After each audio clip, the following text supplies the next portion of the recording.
Welcome to Authentic with Brazil 201. I'm your host, Brazil 201, and on today's episode, we're going to talk about first the Cracker Barrel rebrand, and second, in the back half, we're going to talk about Peacemaker Season 2, Episode 1.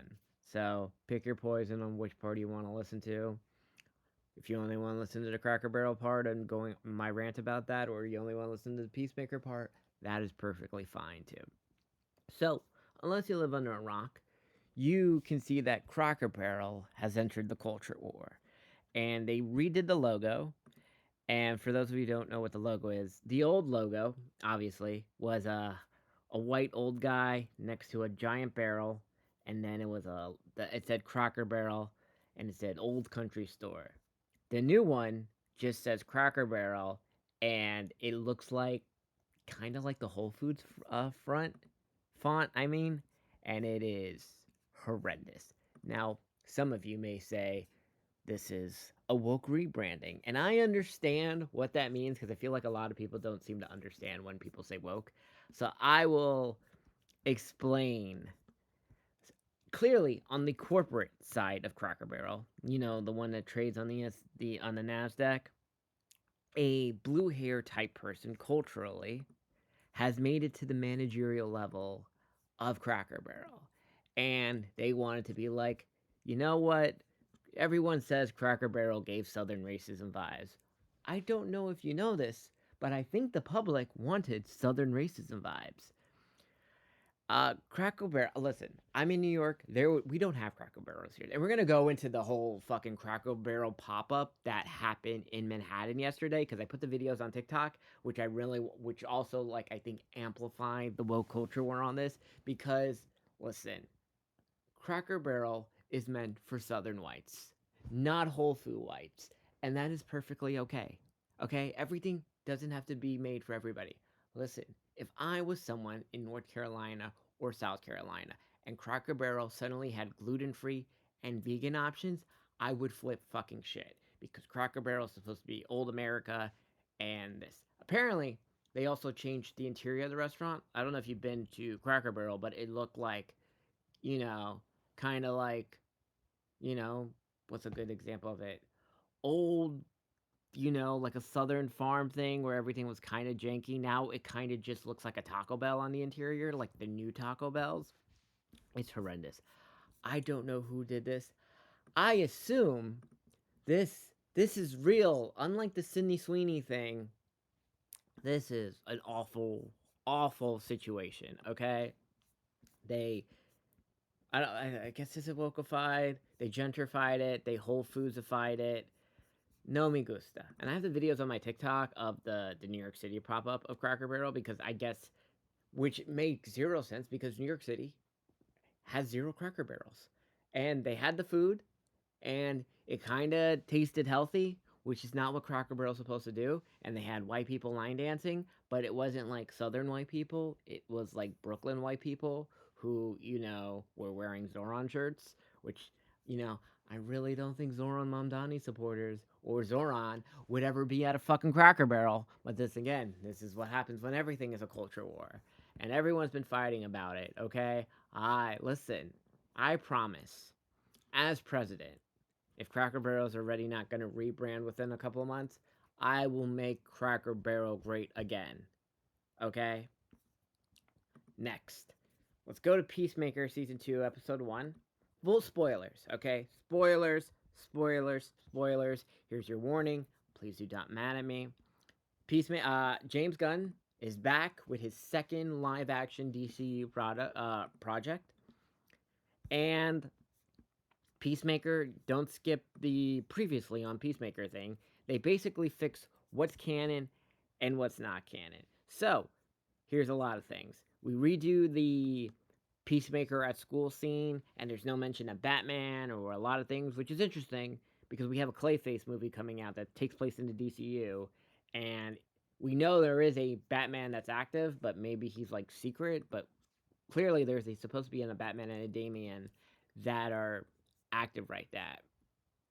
So all the events of season 1 basically happen with the exception of little mentions of like the Justice League. The Justice League does not exist. Instead, at the end, the Justice Gang show up. So we see Hawkgirl, Supergirl, Superman, Mister Terrific, and what the fuck is this? Oh, and the Green Lantern. They all talk, and it's great. And apparently, it has been 6 months since the Superman movie in the Peacemaker timeline. And Chris goes to audition for the Justice Gang. We see a villain from the Batman universe pop out, the Bunny, which is interesting. That is our first live action Batman thing. Even though we saw the Creature Commando show, which had a lot of Batman villains that all mentioned they were like taken by Batman, and we're seeing that on the DCU Earth. Right, we're seeing an uprising of people who are really angry at metahumans, and that they're constantly breaking out of these metahuman jails in Arkham, and people are upset. And Maxwell Lord, this is why he has the Justice Gang. He wants to make sure we have a proper team of heroes to keep metahumans in check. I think it's great. We see the new title card sequence, which is fantastic. I loved it. Also, our new addition to the show, an actress named Sol Rodriguez.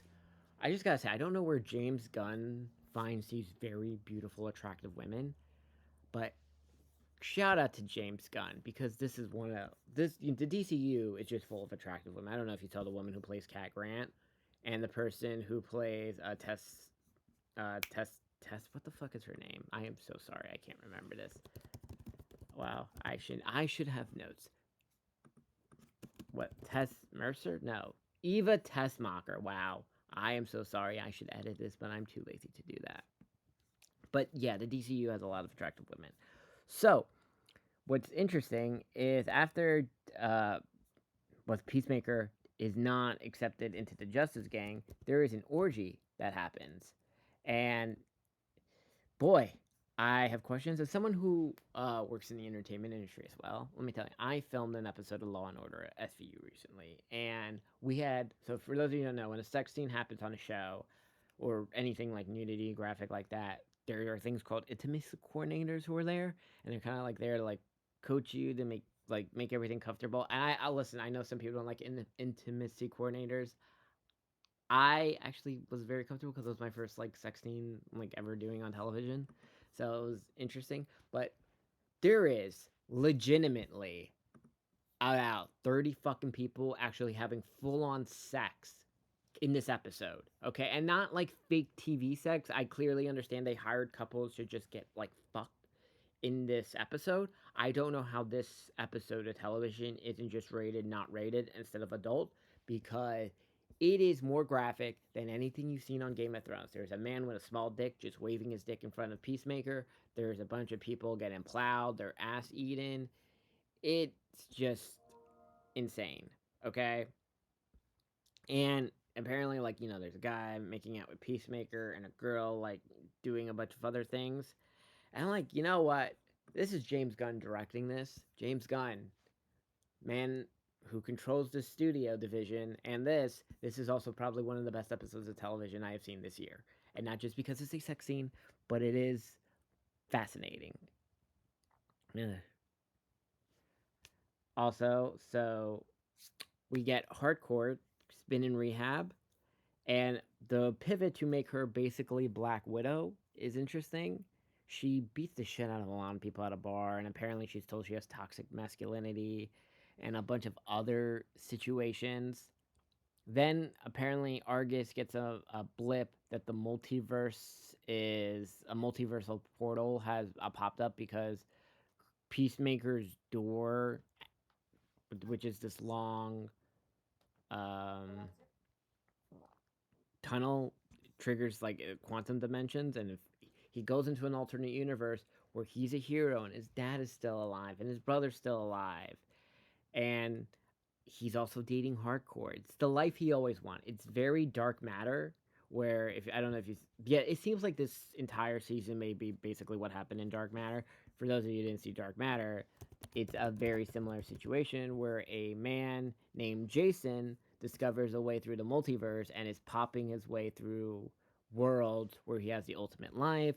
And then, he gets to fuck Jennifer Connelly because in his world, Jennifer Connelly divorced him, and it's a whole thing. And it seems to be like that is the plot line they are taking, and I think that's okay. Um, we also see that Vigilante is working at a Waffle House, or the DCU equivalent of a Waffle House. Hardcore, just it's a lot of angriness. Look, it said a lot. Oh, also at the end of the episode, Peacemaker meets the Peacemaker of of that Earth, and he kills him. So now, well, just like in Dark Matter, he gets to slip into that life if he wants, and everything gets to be a-okay. And that's what you can do.